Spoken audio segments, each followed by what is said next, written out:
اللہ کی ایک نیک بندی مریم علیہ السلام ہے۔ ایک دن فرشتہ اچانک سامنے آ گیا۔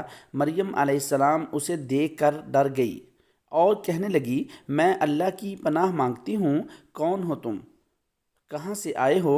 وہ کہنے لگے، ڈرو نہیں، میں مرد نہیں ہوں، میں اللہ کا بھیجا ہوا فرشتہ ہوں۔ مریم نے پوچھا، کیوں آئے ہو؟ فرشتہ کہنے لگا، اللہ تمہیں بیٹا دینا چاہتا ہے۔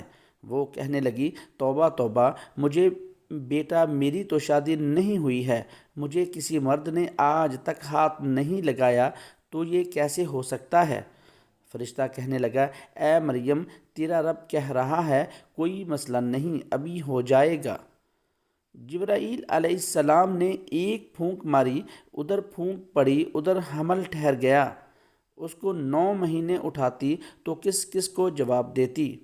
دوسری قدرت پھونک سے حمل اور ساتھ ہی 9 مہینے کے مرحلے 9 پل میں طے کروائے گئے۔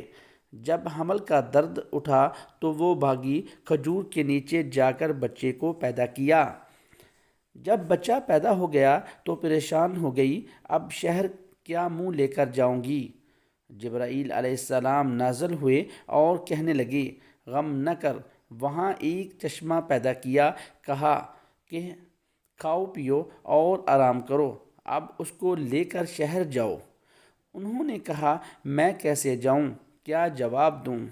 کہا، تم جواب دینا، میرا روزہ ہے، میں بات نہیں کر سکتی۔ بنی اسرائیل روزے میں بات نہیں کر سکتے تھے، ہم روزے میں جھوٹ بھی بولیں تو روزہ نہیں ٹوٹتا، وہ سچ بھی بولے تو ٹوٹ جاتا تھا۔ جب وہ چھوٹا سا بچہ لے کر شہر میں آئی، لوگوں نے کہا، اے مریم، یہ کیا ہے؟ اے ہارون کی بہن، تیرا باپ تو ایسا نہیں تھا، تیری ماں تو ایسی نہیں تھی۔ انہوں نے بچے کی طرف انگلی سے اشارہ کیا اور اشارے سے کہا، اس سے بات کرو، میرا روزہ ہے، میں بات نہیں کر سکتی۔ وہ سب غصے میں آ گئے، کہنے لگے، بے وقوف بناتی ہو، بہانہ نہ بناؤ۔ بس ایک ہنگامہ شروع ہو گیا۔